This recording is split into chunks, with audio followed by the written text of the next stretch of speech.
आज by election है और बाय इलेक्शन के पहले एक बड़ी घटना घटी हुई है। ऐसे समय में पप्पू यादव से इस जन्म में क्या 7 जन्म में आप उम्मीद नहीं कर सकते हैं कि मैं गलत लोगों के साथ खड़ा रहूं। मैं कांग्रेस से भी आग्रह करूंगा, किसी भी परिस्थिति में यदि सीपीआई लड़ता है तो वो भी महागठबंधन का हिस्सा है, कांग्रेस उसकी मदद करे। सीपीआई वहाँ चुनाव लड़ रही थी और सीपीआई ने चुनाव लड़ने की घोषणा कर दी और वो भी महागठबंधन का हिस्सा है, तो फिर हम सीपीआई को क्यों मदद नहीं कर रहे भाई? तो अच्छी बात है ना, देर क्यों कर रहे हैं? जो घटना घटित हुई, हम बार बार ये बात ही तो करते हैं, ये जो जमीन के दलाल ब्रोकर संजय भगत ही उसमें नहीं इन्वॉल्व, उसमें एक वर्तमान मुखिया भी इन्वॉल्व है, एक पूर्व मुखिया भी इन्वॉल्व है, एक जायसवाल भी इन्वॉल्व है और इन लोगों का नक्सेस कई एमएलए मंत्री संतरी से। जैसे नीट्स का जो क्वेश्चन आउट हुआ, तो आप समझिए कि जो क्वेश्चन के 1 to 5 में जो 5 लोग हैं जो इसके कर्ता धर्ता है, जिनकी इसमें भूमिका बिल्कुल सबसे ज़्यादा है, ये लोग कौन हैं? ये लोग दोनों दल के साथ, दोनों दलों के बड़े नेताओं के साथ 1, 2, 3 जो नेता होते हैं उसके साथ इन लोगों की संलिप्तता है। जब भी क्वेश्चन पेपर लीक आउट हुआ है आज़ाद हिंदुस्तान में, मैं बार बार कहता हूँ कि इस बार जो पेपर लीक आउट हुआ वो गुजरात के 2 मात्र केंद्र पर 7 देश भर के बच्चे जिनकी कॉपी वहाँ के टीचर ने लिखी, वो लोग कौन है? प्रथम दिन ये सवाल हम उठाएंगे लोकसभा में। दूसरा, ये नीट्स का पेपर लीक हुआ कोई नहीं है, सरकार इस पे मौन है। हम इसकी जांच जेपीसी से चाहते हैं या सर्वोच्च न्यायालय के सुप्रीम कोर्ट के न्यायाधीश से चाहते हैं, और हम ये चाहते हैं कि इसमें किस किस पार्टी के नेताओं की संलिप्तता है, कौन कौन लोग इसमें संदिग्ध और भूमिका है, उसकी पूरी जांच।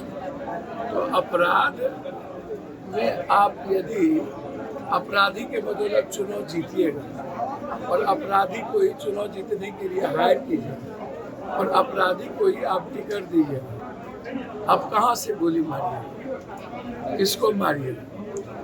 आप पूरे बिहार में जो चुनाव हुआ उसमें सभी दलों ने लगभग अपराधियों को टिकट दी और अपराधी लोग जिताने में पागल थे।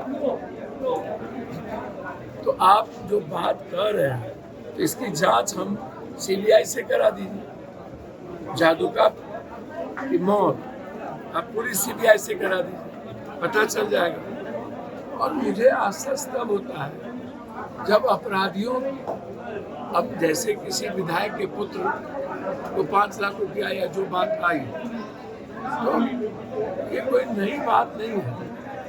और ऐसे समय में कांग्रेस और राजद को सोचना चाहिए कि यदि आप किसी को ऐसे घटना के बाद टिकट देते हैं तो इनका संदेश क्या जाता है? कांग्रेस के जो प्रदेश के नेतृत्व उन्हें विचार, जब सीपीआई वहाँ चुनाव लड़ रही थी और सीपीआई ने चुनाव लड़ने की घोषणा कर दी और वो भी महागठबंधन का हिस्सा है, तो फिर हम सीपीआई को क्यों मदद नहीं कर रहे भाई? क्या कर रहे हैं? तो हम फिर से टिकट ऐसी परिस्थिति में हमने दे दी। मैं ये मुझसे कोई पूछ नहीं, मैं किसी भी परिस्थिति में सीपीआई यदि चुनाव लड़ता है तो निश्चित रूप से क्षेत्र के लिए और कांग्रेस को सीपीआई को मदद करनी चाहिए। मेरी जहाँ तक मान्यता है, कांग्रेस को किसी भी कीमत पर दागदार और ऐसे चेहरों को मदद नहीं करनी चाहिए जिसका आज समाज में आलोचना हो रहा हो और समाज इस घटना से दुखी है। इंडिया गठबंधन को आप समर्थन करते हैं, तो इंडिया गठबंधन के उम्मीदवार बीमा भारती हैं, पहले भी आपके खिलाफ चुनाव लड़ चुकी है, तो इस बार क्या होगा? पप्पू यादव का स्टैंड किधर रहेगा? भैया, चुनाव लड़ने न लड़ने से मेरे लिए रिश्ते का कोई मतलब नहीं। जो बात बीती वो खत्म है। मैं इन सब चीज़ों में नहीं रहता। मेरा काम अभी भ्रष्टाचार के खिलाफ है, दलालों के खिलाफ है, हॉस्पिटल है, बिहार है, डेवलपमेंट है। इसके अलावा हम किसी चीज़ों में नहीं रहते। आज बाय इलेक्शन है और बाय इलेक्शन के पहले एक बड़ी घटना घटी हुई है। ऐसे समय में पप्पू यादव से इस जन्म में क्या 7 जन्म में आप उम्मीद नहीं कर सकते हैं कि मैं गलत लोगों के साथ खड़ा रहूं। मैं कांग्रेस से भी आग्रह करूंगा, किसी भी परिस्थिति में यदि सीपीआई लड़ता है तो वो भी महागठबंधन का हिस्सा है, कांग्रेस उसकी मदद करे। जिस मदद से कांग्रेस के विचारों पर और कांग्रेस के इमेज पर असर पड़ेगा, वहाँ कांग्रेस को मदद नहीं करेगा।